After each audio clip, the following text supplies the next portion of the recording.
I'm so happy to be here with all of you. As Indala said, I am really passionate about creating equitable workplaces. And in terms of my background, I'm a recovering scientist. I worked in the scientific field for a number of years in the area of pharmacology and drug discovery, really focusing on cancer therapeutics. But when I recognize that, I'm always one of the only Black women scientists in the room, right? That's been pretty much my experience.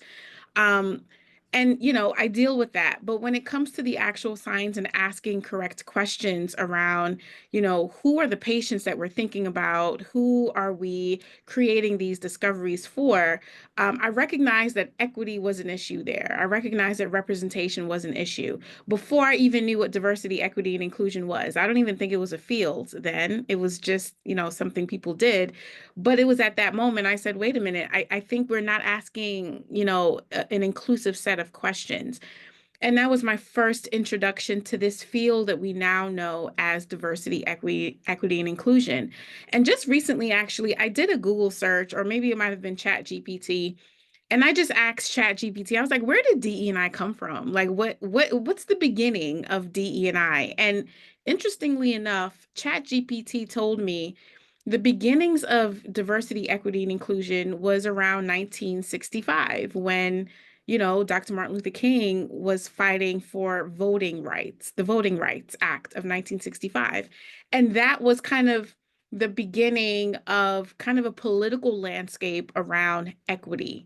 And so I am here today. I'm not sure of everyone's role and position, but I'm here today to kind of talk to you all about the corporate landscape of diversity, equity, and inclusion since our election that happened in November, and what leaders are doing, the stance that everyone is taking. And I'll be talking to you from the stance and from the perspective of a practitioner like myself. I've been doing this diversity, equity, and inclusion work now within corporations for about 10 years, starting off at Spotify. I started my career in DE&I at Spotify. I then transitioned to lead diversity, equity, and inclusion at an advertising agency called McCann. Some of you might have heard of it. I am now leading diversity, equity, and inclusion at Invitae. This is a genomics pharma company, but I also run my own consultancy that I started in 2020 to really partner with C-suite executives, with leaders like all of you, with other business owners around creating actionable, sustainable, and practical strategies that are not just one-offs. They're not just activities, but they're more embedded into the core of the business, and they're impactful. And so that's my passion. So I'm here today to talk about where we are now, right? What are we doing? What are all of the practitioners saying? Where do we go from here? And I really want to make it more of a discussion with all of you. I'm not sure if any of you have questions about where you are now. Some of you may lead companies, lead teams. You might be having these questions in your mind. Please pause me at any time to ask those questions because I do want to make this more conversational. Next slide, Indalo. But before we kind of get into that, I wanted to share this quote from one of my favorite practitioners, Arthur Chan. He's the VP of DE&I at Planned Parenthood. And one of the things that he always says is diversity is a fact, equity is a choice, inclusion is an action, and belonging is an outcome, right? So everything under diversity are things that we have to do. We have to be intentional about it. But the one thing that's a fact is diversity. We cannot move on thinking that it's an option. Even in this room, there's diversity, right? Which I'm happy to see. Even when we come into rooms with people who look like us, there's still diversity. There's diversity in ways that you can't see. There's diversity in the ways that we were raised, our experiences, our backgrounds, our education. All of these things contribute to the way that we are thinking, the way that we show up, and our authenticity. And so that's the only fact here. After that fact, everything else is a choice. Everything else has to be intentional. And so my role and my job is to go into corporate spaces, acknowledge the facts that that's already there, but then help leaders and help employees do the rest of it, create equity in terms of policies. create inclusion, that's an action, and then create belonging, which is the outcome. So I want to kind of pause here. I want to take a moment to just open it up and ask you all the question.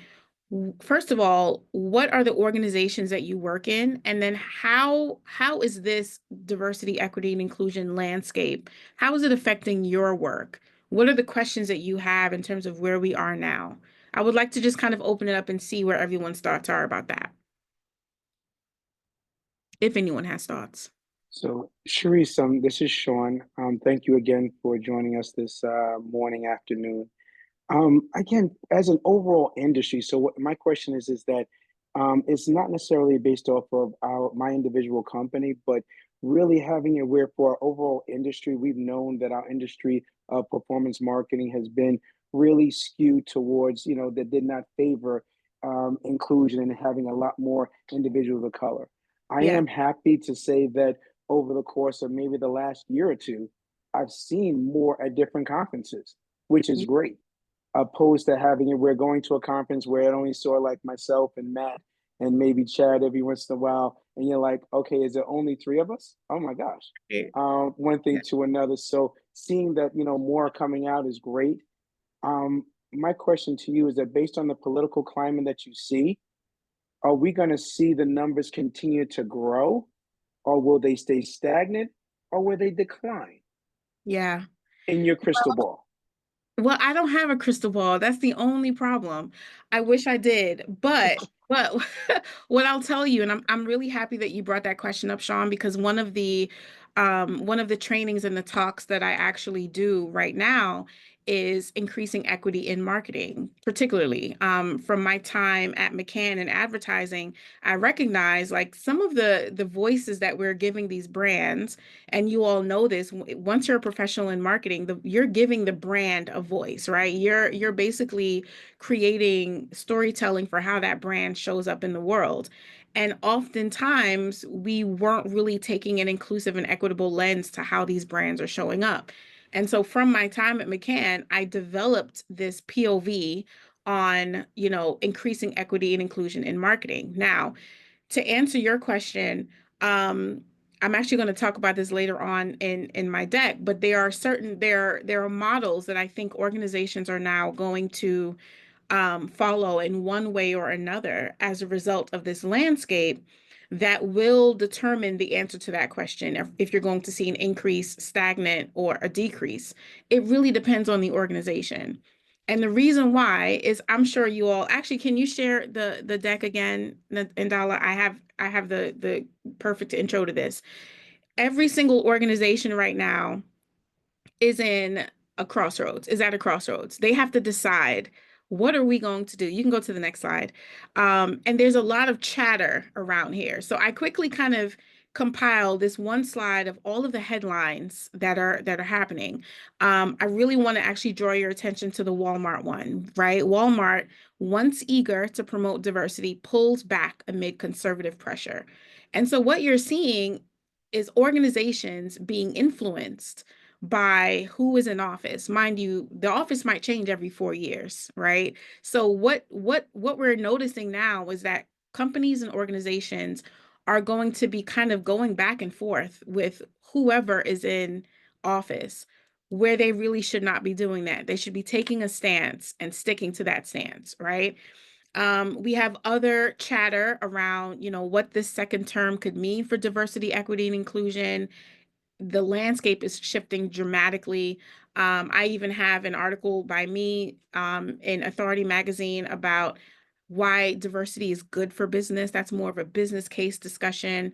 And then another article kind of on the other side of the spectrum talking about the buzz around DE&I's great retreat, quote unquote, is overblown and data-backed proof of the opposite abounds, meaning companies are still doing the work. And in my experience, I'm busier than ever since the election. So what that tells me is that some organizations might be retreating. Walmart, for example, John Deere, another example, they might be retreating, but other organizations are saying, wait a minute, we might actually need to dig into this work now more than ever because people are becoming more emboldened. Our workplaces and our cultures are at risk of, becoming a little bit toxic, potentially disrespectful.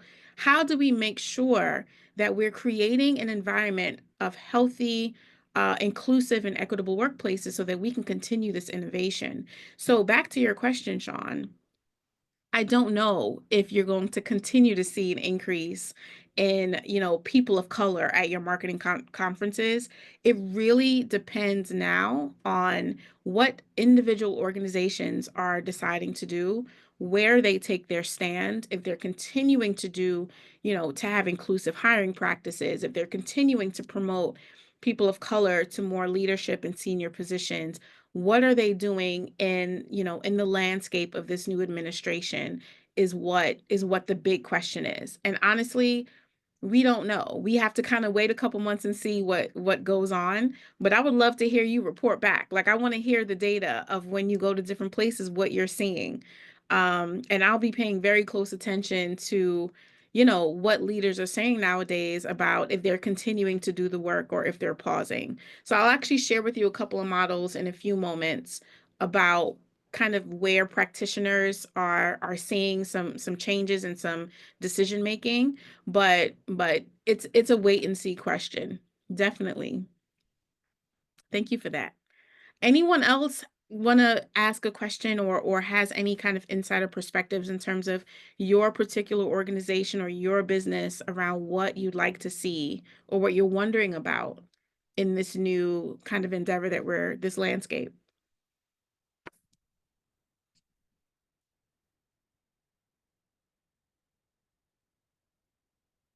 Okay, so I'll move forward. So next slide, Indala. So if we kind of think about marketing, right, especially the industry now, right? As marketing professionals, why is it that you should continue to make equitable storytelling a priority, right? So initially, I was talking about the broader DE&I landscape. Now I'm getting a little bit more specific in terms of marketing. Even within this landscape, it's still important for you all to create equitable storytelling, making it a priority. Why is that? Next slide. First of all, 65% of consumers say it's important that companies that they buy from actively, not passively, but actively promote diversity and inclusion in their own business or society as a whole. We have not seen a decrease from these numbers. In other words, there is now a perspective saying, you know what? I'm going to shift from buying from Walmart. They're not going to see my dollars. Why? Because I want where my money goes to at least be actively still creating an equitable workforce for their internal employees and still prioritizing creating diversity, representation, and inclusion for their customers and their clients. This is still a concern of consumers, okay? Now, the insight and the data into how we can reconcile those concerns of consumers and the voters in terms of the election, I don't have those answers, but we know that consumers want to integrate and relate and buy, want to spend their dollars at organizations that promote diversity, equity, and inclusion. Next slide.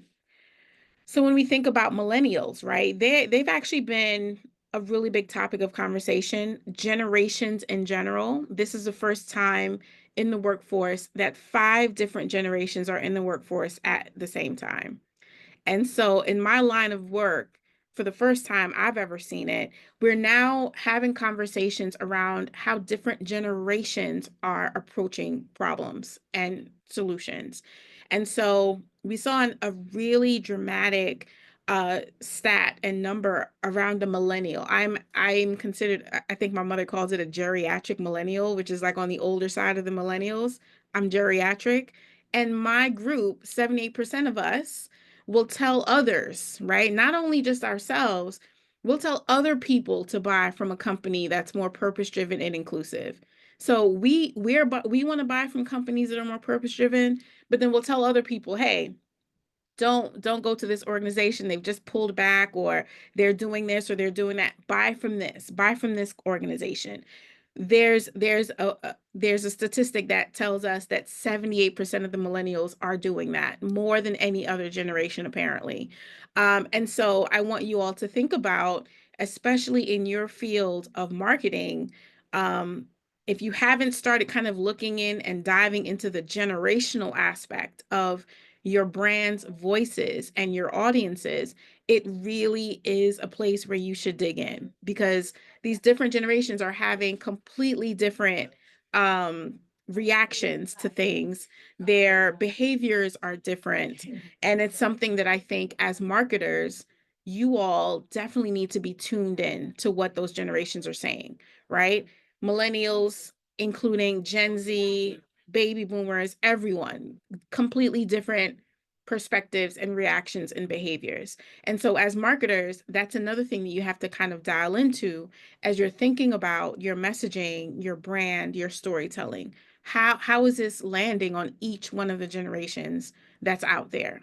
Each one of the generations that's in the workplace right now. Okay. Next slide.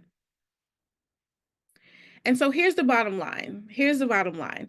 I've spoken to, I don't know, a number of leaders, CEOs, chief marketing officers, CFOs in the last 6 weeks or so after the election. And the one question that they keep asking is, Cherise, are we still doing this? The answer is yes, we are still doing the work. That is not going to stop. I want to remind everyone that this is not the first time that we have faced headwinds in this work. Okay, it's not the first time. Earlier, when I started, I talked about kind of the origins of diversity, equity, and inclusion, and how it kind of started in the 1960s. Like, what we know today as DE&I, the advocacy, the policy changes, the work of inclusion. That was actually starting and beginning and blossoming in the 1960s with all of the freedom fighters and all of the laws that they were enacting at that time. And so, if they could continue with all of the headwinds that they faced, we have made a conscious decision that these headwinds are no different than that. We've faced them before. With different administrations come different concerns. This is just the rule of the game, right? And so we are continuing the work. So if anyone is concerned about that. I've seen a lot of practitioners actually, even on LinkedIn, say, you know what, I'm going to pivot. I'm not really built for this kind of, the backlash. I'm going to pivot into something else. But the majority of us, the majority of the folks who are passionate about this work, we are continuing the work. And so if you are looking for, advisory or help or consultation, there are practitioners who are continuing this work. If you have teams within your organization that are doing this work, I encourage you all, keep at it, continue, right? Continue the work, because there are models for us to continue and continue to create those inclusive workspaces. Okay, I'm going to pause really quickly here for any questions, any concerns, or any insights that anyone might have. Comments allowed? Yeah, sure. Thank you. It's nice to see you. Nice to meet you. I need to be off camera today, but um, I wanted to comment because when I joined a little bit late for another commitment. You Okay. were commenting about the business case for diversity and Mm-hmm. also transitioning to talking about the importance of equitable storytelling. I can tell you, as someone who's not an intentional marketer, I'm a wealth manager. And so there's some marketing that should be happening. And sometimes I just don't because I'm just doing the job. I can tell you what we've seen at our firm, which is diverse, in the sense that, most of our advisors are Black or Brown. We're minority owned. I can tell you what we've experienced. We've actually seen an uptick in people reaching out to us because of what we look like. Yeah. And because of course, our experience and how we help our clients, but we've been getting a lot of requests to submit RFPs for foundational and institutional clients. So we do serve that market, but we also serve individuals and families. It's about a 50-50 split. Okay. And we have almost had to carve out time to work on our marketing materials so that when we're asked to submit a bid or to submit an RFP, we're prepared to do that. And so it's a different way of marketing because we we just have to be prepared for that. That's a Yeah. good problem to have, but it's a different way of onboarding and prospecting that I'm not going to say we're not used to, but it's required us to spend some time around it. What that's Right. also turned into is focusing some of our comments on people who want to align their investment portfolios with their Hmm. values. And so we're doing a lot of work in that space. We have a vendor that we've been partnering with in that space, but it's turned into something that we didn't anticipate, and it's kind of fun. Um, my husband, who is an educator by trade, is also launching a business that he's kind of been doing, but not being paid for it, because because of what has happened with affirmative action in higher ed. So it's just a really interesting time. You don't want to be exploitive, but if we're marketers or we're business people, you do have to kind of seize the opportunity. Yeah. So I only shared all of that to say, lean into it because Lean it in. could turn into something that you didn't anticipate and be good for business too. Absolutely. And that brings up such an important point, which is I love that you said lean in because you're right. There are going to be shifts in the way that we've been doing things. And that's exactly what I'm seeing.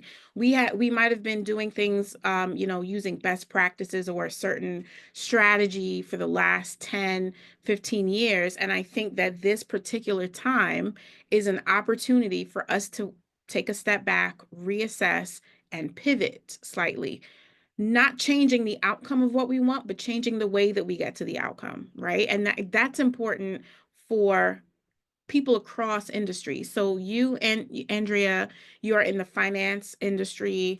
Um, I am kind of in, scientific DE&I industries.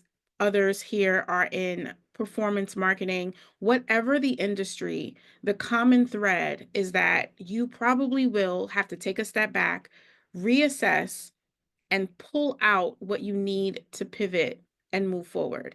It's an opportunity. It's a way for us to be more creative, more innovative in the way that we're getting our messages across. Sometimes we have to get a little bit more serious about certain things. And as I'll explain later, we have to understand the difference between activities and outcomes, right? Like we've been doing activities for way too long that don't have any accountability. How do we shift from doing that to really focusing in on outcomes? And I'll talk to you a little bit about that in a few minutes.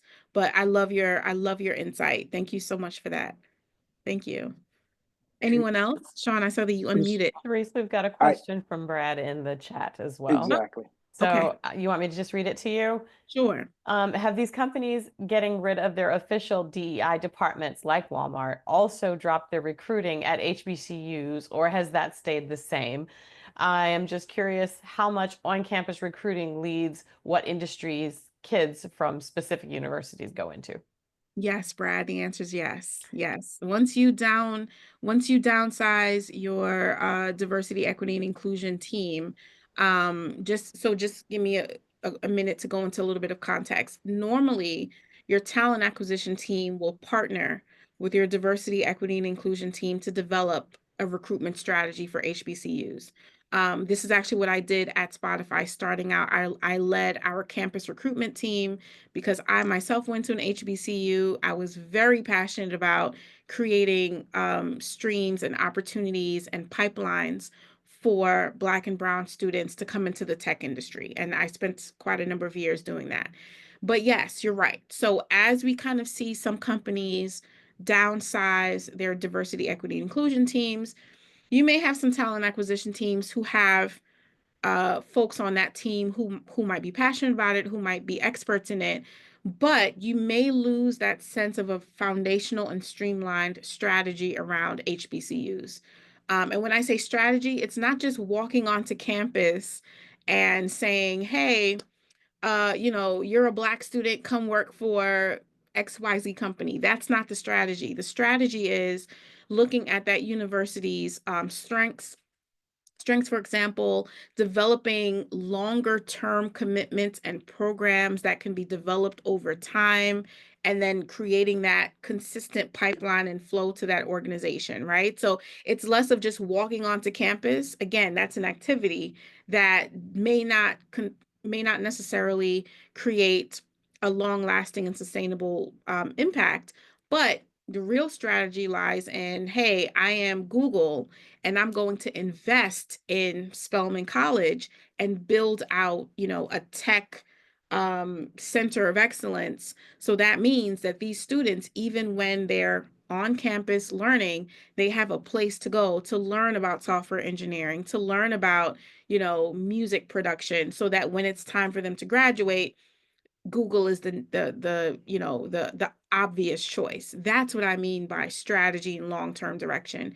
When you downsize your DE&I teams, you lose a little bit of that. You lose that long-term thinking. You lose that. And so the answer to your question is, yeah, we might see that dip for a little bit. But my hope, and Sean asked about my crystal ball earlier.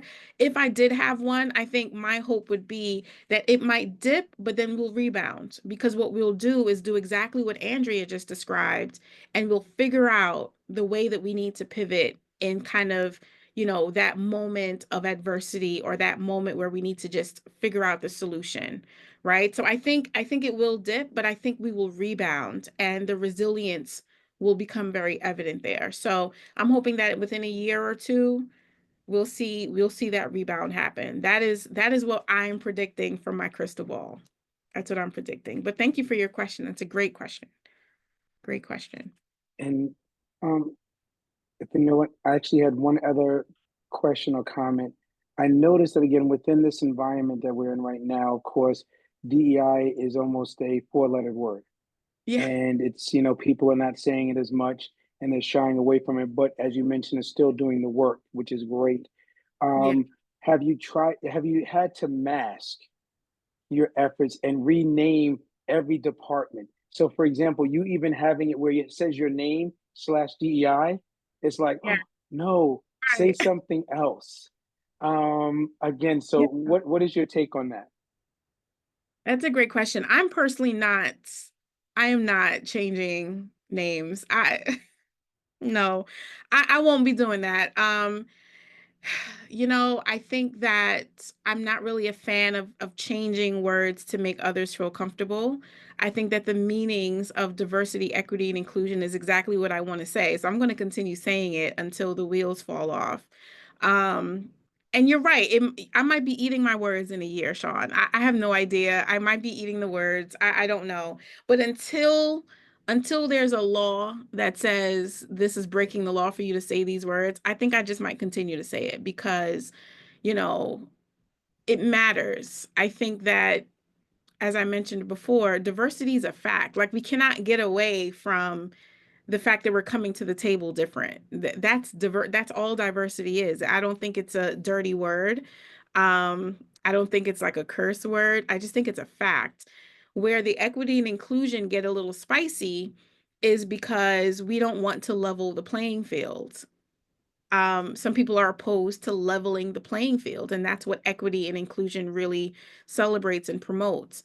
And so you're right. I don't think that I'll, scream it off of a rooftop in, certain states, but I'm going to continue to have it in my Zoom name because this is where I've really built up a really great reputation and built up my work in the last number of years.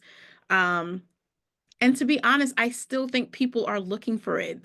There are some leaders out here who really still want that to be a hallmark of their organizations, and I want them to be able to find me. So I'm going to keep it for now.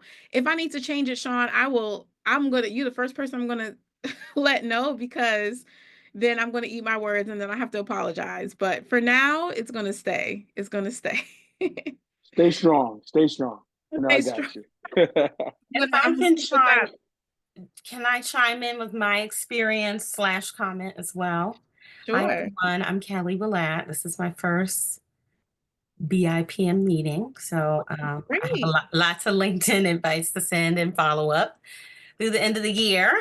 So be looking for me during your holiday breaks. But anyway, the regression for those companies that were not serious about it in the first place has been felt probably for the last 1 to 2 years now, I'll say. I'm coming from agency about 6 months ago. So yeah, I've been at 2 agencies, and I think they're going to have a very hard time because they're obviously very diverse in their client profiles, and so some clients, I'm sure they have where DEI is a cuss word, and then the others could be more inclined to lean in and doubling down their investments there. So those types of, I guess, business operations might have a hard time branding or figuring out which way to land and have to do a lot of internal management of teams and resources for the different clients that they serve. But to your point about the Walmarts of the world, and was it John Deere or Tractor Supply? I forget which one. They were the first to kind of kick off abandoning their efforts.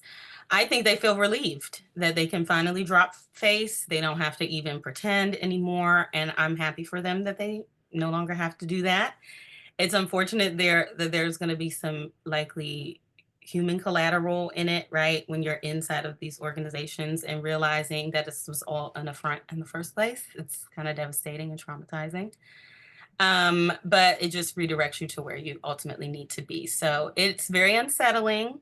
But you've probably been smelling smoke for a while in certain spaces. And so this is just par for the course. And yeah, just optimize, as we say, in paid media, and find the next gig, which is exactly where I'm at. So Well, thank you so much, Kelly. I'm happy that this is your first meeting, that it's the one. I am too. This is so on So, time. yes, welcome, welcome.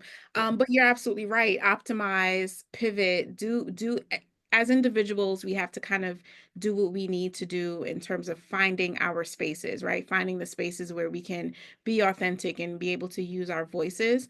Um, I think it's a wait and see thing with some of these organizations as well, because things will continue to happen in the world, right? We will continue to connect businesses with social impact. And that's what kicked off this latest kind of drive towards diversity, equity, and inclusion. If you all remember that one year, 2020, that's what kind of kicked off this latest drive.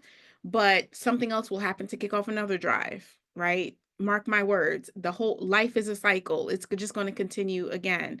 And so watch these organizations and watch kind of the way that they cycle into whatever statements they want to make.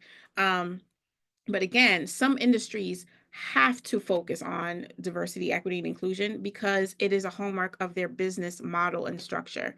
And so my advice to any of you who are looking for partners, who are looking for clients to work with, just find your people. Find your people. Wish the others well and find your people. That's it. That's how you keep the stress down. All right. So that's always going to be my advice. Just find your people. Let me kind of hop into the models that I want to present to all of you around what companies are doing now. And Dal, if we can head back into the PowerPoint. So quickly, this is what you can expect. This is not an exhaustive list, right? I'm sure you all have seen these things happening in real time, at least in, the previous administration, before this one, and then the upcoming administration. You're going to see these anti-DE&I executive orders, which is what makes DE&I this quote unquote curse word. We're gonna stand beside it, at least for now. You're going to see abolishment of DE&I offices and staff, especially within the federal government, There needs to be concern here, okay? Because some of the agencies that we have in the federal government, for example, the FDA, the CDC, it's very critical that we prioritize diversity in some of these particular agencies, and we know that that's going to go away. So keep a pulse on what are the downstream effects of that. With a reminder that these things may not always make the news. This might be you doing a little bit of more research to say, How is our healthcare system going to be affected by a lack of oversight with regards to equity and inclusion? How are our drug development processes going to be affected by a lack of, the question around equity? That may not make the eyewitness news at night. Okay, I can promise you, it might be a little bit more research that you need to do, but keep your finger on the pulse, especially as marketers. You kind of have to know what's happening in real time. And then also, amending anti-discrimination laws to remove things like disparate impact. That change would make it impossible to challenge particular policies that appear neutral, but they actually have a significant discriminatory effect. So these are the things we're going to see. Keep your finger on the pulse of it, but we're going to do what we can to remain resilient. Next slide. So this is really what I wanted to kind of, arm you all with today as you go back into your workplaces, as you consider, as Kelly said, you're in a transitional period. What do I need to do next? Where am I going next? These are 3 models for how organizations are likely proceeding. Okay, 3 kind of ways that these organizations are going to be proceeding under this new administration. The first one, they're going to adopt the when in Rome. Walmart is the when in Rome. John Deere, they're doing the when in Rome. And this one is they're adhering to the local norm and laws of the time. They're just going to flow however the wind flows. Next time we get a new administration, they might bring back some policies for that new administration. And then 4 years after that, they might change it again for that new administration, right? So they're kind of going with the when in Rome, do as Rome. They'll adopt anything from that particular jurisdiction at the time, even if that means diluting some of their inclusion and equity commitments. They're going to do what the popular thing to do is at that time. The second model is what we're going to call embassy.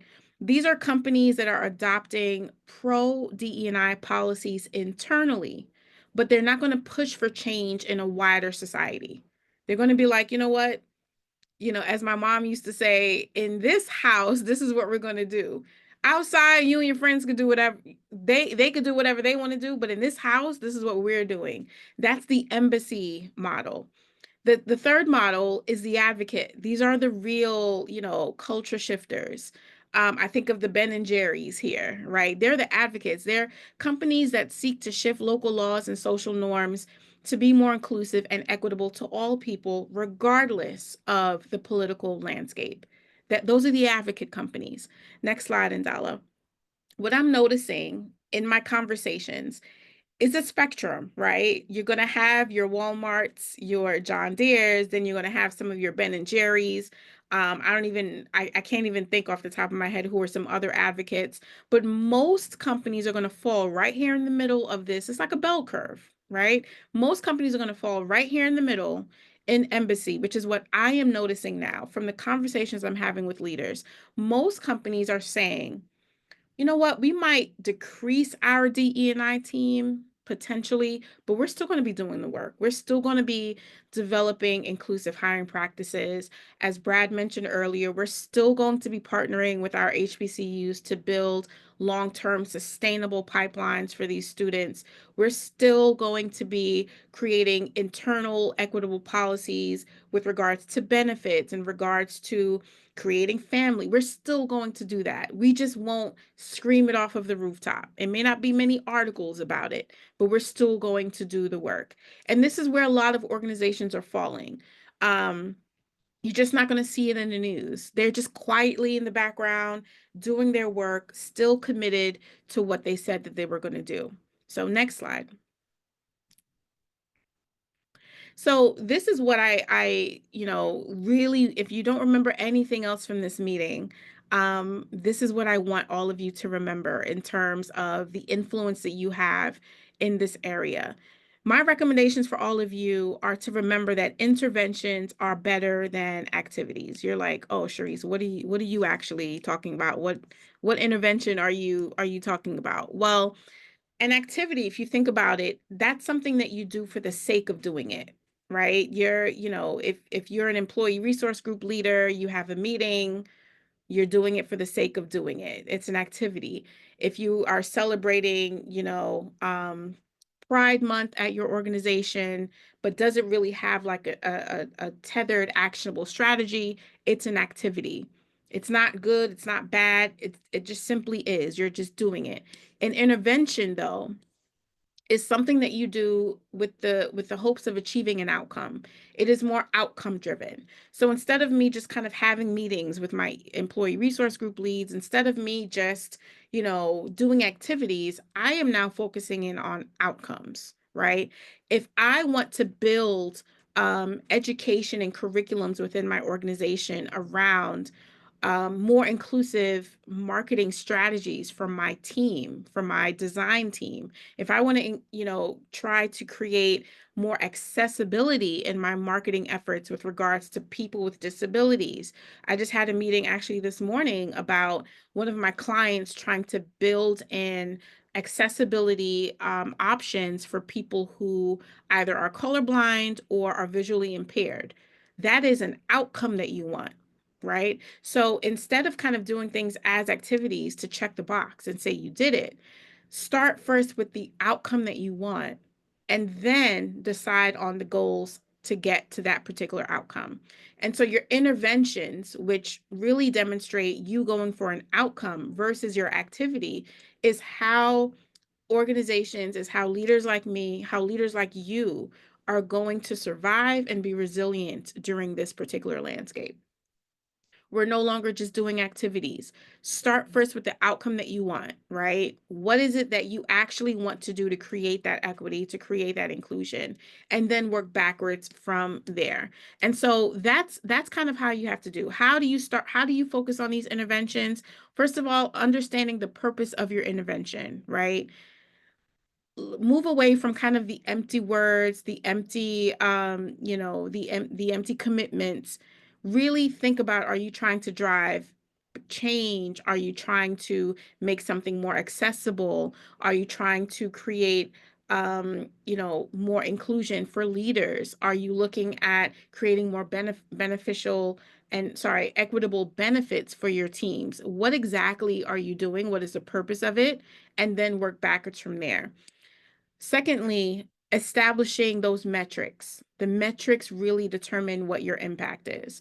And so if you think about your outcome that you want, think about what the metrics are that you need to really be able to communicate and articulate that that outcome has been achieved. Once you have the metrics, you're able to tell the story, which is what marketers are good at. You're storytellers, right? Developing the metrics helps you to tell those stories that are going to now influence others. And then make a plan for deploying the intervention. It's not enough to kind of have the outcome that you want. You actually have to have a plan that deploys it, that really gets other people involved. You're bringing people along, you're being an influencer. That is how you go from activities to interventions that create the outcomes that you want. Okay, so next slide. So again, just to kind of round out the discussion, I know that we're almost at time.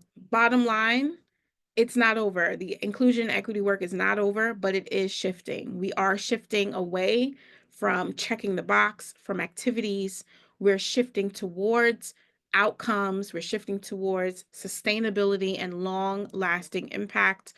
I encourage you all to really take an assessment of how you think about this field, how you think about the insights here, and decide what are the little things or actionable things that you can do to really shift your work from activity driven to outcome driven. So I'll pause here. I know that we're almost at time.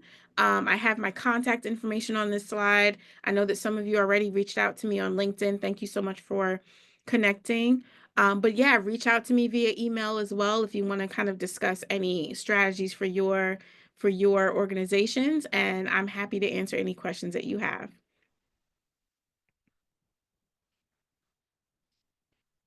Pass it back to you, Indala.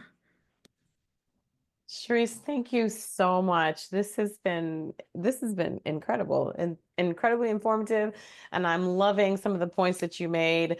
You know, depending on what your algorithm is on whatever it is you're looking at is really what pops up. So if you're hearing that DEI is a thing of the past and stop using that, it could be because it's a part of whatever it is that you're looking for or looking at. And to know that there's still this work that's being done. We know it is, right? But to Yep. hear it and to hear that reinforced is really, really amazing. So thank you so, so much for this. Does anybody else have any questions? Sean, I want to just hand it back over to you. Thank you so much, Cherise, for showing up today, for giving us this incredible insight. Again, nuggets, that's what we look for. We look for this little nuggets. If there's just that one thing that you mentioned that can make a difference in our world, in our industry, that's what we're looking for. So thank you again for the insight. And again, thank you for everybody for attending today. And just want to make sure, if you are not registered for Legion World, go get registered quickly. I think there might be another update or increase effective on Friday. Please go there, treat yourself for the holidays, go to Legion World. And of course, prior to Legion World, there will be Blacks in Performance Marketing Summit on that Sunday, January 5th. All are invited. So looking forward to seeing you. And again, if I don't speak to anyone prior to, happy holidays to everyone. Please enjoy. Thank you again. Thank you, everyone. Take care. Thank you so